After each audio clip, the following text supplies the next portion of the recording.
Hey everybody, and welcome back to my channel. Today we're going to talk about the 10 tips for avoiding relapse. I want to get this right, so I'm just going to put my notes up. Achieving sobriety is tough, and maintaining it is even more difficult. But me and a couple of colleagues put together like these 10 tips to avoid a relapse and kind of when you decide to kick your addiction. So that being said, these tips aren't like the generalized one size fits all. Everyone should take the time to adapt these relapse prevention tips to their own situations. So check the end of the video for the printout version that I've attached, and keep it near and refer to times of need, or share it to other people who are dealing with addiction and stuff like that. Okay, so stay tuned.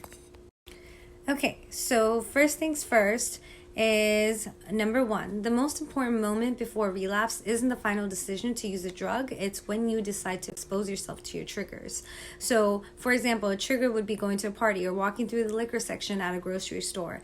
Encountering your triggers before you encounter them, actually, you still have most of the control. It's your cravings that don't, okay? Number two, if you're feeling the urge to use, try to wait it out. If you distract yourself for even 30 minutes, it's likely that your craving will lessen in intensity. It might not totally disappear, but it is easier to resist, okay? Okay, number three, focus on replacing your past drug use with new positive activities. If you used to go home after work and drink, you'll need to make a new plan to occupy yourself. Going home and staring at a wall will eventually lead to staring at a wall with a drink in your hand. Number four, don't try to do this alone. Sharing your goals with sobriety with a friend makes all the difference.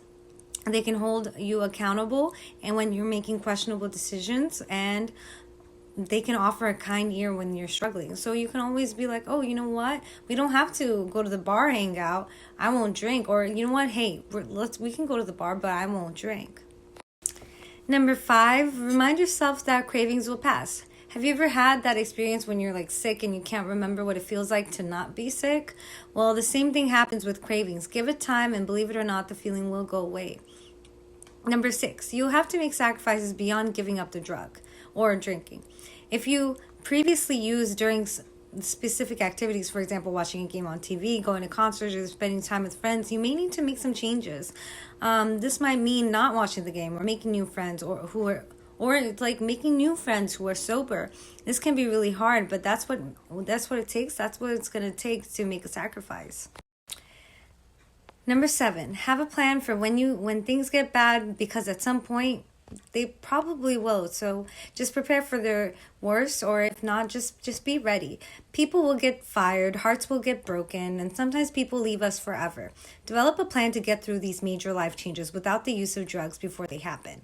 Number eight, don't become complacent with your sobriety. If you someday consider having just a glass of wine with dinner, don't make the decision lightly. If you struggled with addiction in the past, you are much more likely to develop an addiction again. Number nine, if you do relapse, don't give up. A lot of people find it helpful to keep track of how long they've been sober, but don't confuse this count with the true goal of leading a happy and fulfilling life. If you're at day 100 of sobriety, that's great. However, if you make a mistake and end up back at day 0, know that you are not starting over. You have knowledge, experience, confidence. In other words, slipping up is not a license to go on a binge. Last but certainly not least, number 10, come up with new rituals. How do you celebrate holidays, promotions, or any other occasion? If your answer includes any sort of drug, you'll want to get creative and figure out something new.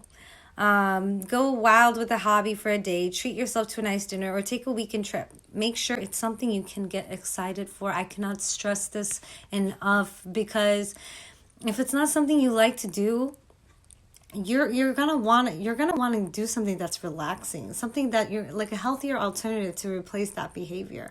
This is that positive reinforcement that I'm talking about, and it's really helpful to just replace it. It's not gonna be easy at first, and I know it's not, but over time,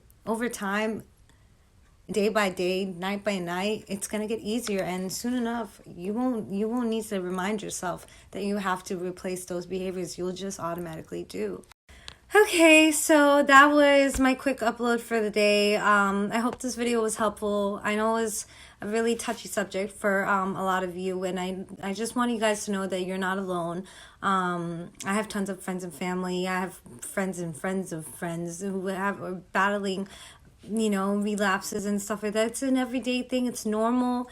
And honestly, we're in that day and age where people know that there's awareness about it. So I hope that this video was helpful. I hope that it opened some ears, and let me know if you have any comments. You can comment down and I'll attach that worksheet for you guys at the end of the video or on my page. Okay, thank you so much. You guys have a blessed day. Mwah.